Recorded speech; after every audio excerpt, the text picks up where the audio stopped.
नमस्कार दोस्तों, मैं जूनियर एडवोकेट सर्वेश कुमार यादव। आज हम एनसीआर और एफआईआर के बारे में चर्चा करेंगे। जब कभी भी कोई अपराध घटित होता है, मारपीट, लड़ाई झगड़ा, गाली गलौज या किसी सामान का गुम जाना, चोरी हो जाना, तब आम नागरिक केवल इतना पता होता है कि कोई भी अपराध घटित हो तो उसकी जानकारी पुलिस को दी जाए। अपराध की सूचना प्राप्त होने पर पुलिस एनसीआर काटती है या एनसीआर काटेगी या तो एफआईआर। ज़्यादातर मामलों में देखा जाता है कि पुलिस एफआईआर के बजाय एनसीआर काट देती है। एफआईआर का फुल फॉर्म होता है फर्स्ट इंफॉर्मेशन रिपोर्ट, प्रथम सूचना प्रतिवेदन होता है, जिसका अर्थ है अपराध किए जाने की दी गई पहली सूचना। वही एनसीआर का फुल फॉर्म होता है नॉन कॉग्निजेबल रिपोर्ट, जिसका अर्थ है असंज्ञेय मामलों के संबंध में दी गई सूचना। एफआईआर के बारे में सबने सुना होता है, परंतु एनसीआर के बारे में कम ही लोग जानते हैं। साथ ही इससे संबंधित कानूनी अधिकारों के बारे में भी जानकारी का काफ़ी अभाव है। इस वीडियो के अंतर्गत हम इसी महत्वपूर्ण विषय पर जुड़े टॉपिक पर बात करेंगे। अपराध दो प्रकार के होते हैं, एक तो संज्ञेय मामला, जिसको इंग्लिश में कॉग्निजेबल ऑफेंस बोलते हैं, और दूसरा होता है असंज्ञेय नॉन कॉग्निजेबल अपराध।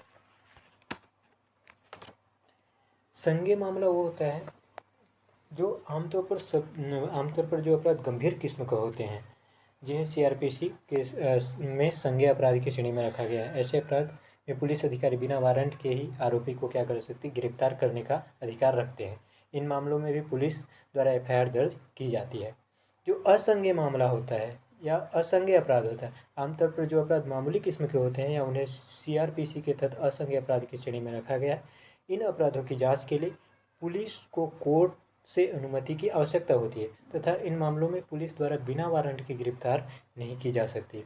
ऐसे मामलों में पुलिस को दी गई सूचना को ही एक रजिस्टर में दर्ज की जाती है, जिसे एनसीआर काटना कहा जाता है। देखो, क्यों गिरानी चाहिए एफआईआर, ये बहुत ज़रूरी है। अपराध हो जाने के बाद पुलिस को गतिमान करते या उसको कार्रवाई करने के लिए या उसको इन्वेस्टिगेशन करने के सबूत जुटाने, अपराधी को गिरफ्तार करने और पीड़िता को संरक्षण प्रदान करने का सबसे बेहतर हथियार होता है एफआईआर। अपराध के घटित होने के तुरंत बाद जितनी जल्दी हो सके अपराध होने की सूचना निकटतम पुलिस स्टेशन में दी जानी चाहिए। भारतीय नागरिक सुरक्षा संहिता 2023 की धारा 173 में पुलिस थाने के बाहर साधक को यह दायित्व सौंपा गया है कि इस सूचना को एक बार रजिस्टर में दर्ज करें, जिसे एफआईआर रजिस्टर कहा जाता है। सूचना दर्ज करने के पश्चात सूचना देने वाले का हस्ताक्षर उस पर लिखा जाता है और उसकी एक निःशुल्क प्रति सूचना देने वाले को दी जाती है। एफआईआर अपराध को साबित करने के लिए भारतीय साक्ष्य विधि के तहत सुसंगत दस्तावेज माना जाता है। अगर कोई कोर्ट में भी आप एफआईआर की कॉपी को पेश कर सकते हैं एक सबूत के तौर पर। देखो, क्यों करानी चाहिए एनसीआर भी बहुत ज़रूरी है। एनसीआर, कुछ लोगों का यह मानना होता है कि एनसीआर कोई फ़ायदा नहीं होता है एनसीआर कराने का, जबकि यह बहुत बड़ा एक काम करता है। जब आप आपका कोई चीज़ गुम जाता है, जैसे SIM card, credit card, debit card, driving licence गुम हो जाने पर उनका गलत इस्तेमाल हो सकता है, तो ऐसी स्थिति में एनसीआर की कॉपी के आधार पर आप अपना बचाव कर सकते हैं। गुमे हुए दस्तावेज को दोबारा बनवाने के लिए भी एनसीआर की ज़रूरत पड़ती है। कई बार ऐसा भी होता है कि छानबीन के दौरान पुलिस द्वारा गुम या चोरी हुई सामान की रिकवरी कर ली जाती है, तो ऐसी परिस्थितियों में एनसीआर की कॉपी के आधार पर वह सामान शिकायतकर्ता को वापस मिल जाता है। अगर आप एनसीआर से संतुष्ट नहीं हैं तो भी आपके पास एक ऑप्शन होता है।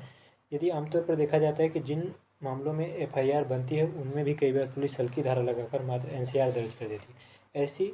ऐसा पुलिस द्वारा अक्सर तब किया जाता है जब या तो सामने वाली पार्टी काफ़ी दमदार पैसे वाली हो, तो दबाव में पुलिस खुद मामले की जांच करना नहीं चाहती हो। तो ऐसी परिस्थितियों में संबंधित न्यायिक दंडाधिकारी प्रथम श्रेणी के कोर्ट के समक्ष भारतीय नागरिक सुरक्षा संहिता 2023 की धारा 175(3) की याचिका लगाई जा सकती है, जिसमें कोर्ट की प्रार्थना की जा सकती है कि पुलिस को उस मामले में एफआईआर दर्ज करने के लिए आदेश दिया जाए। नमस्कार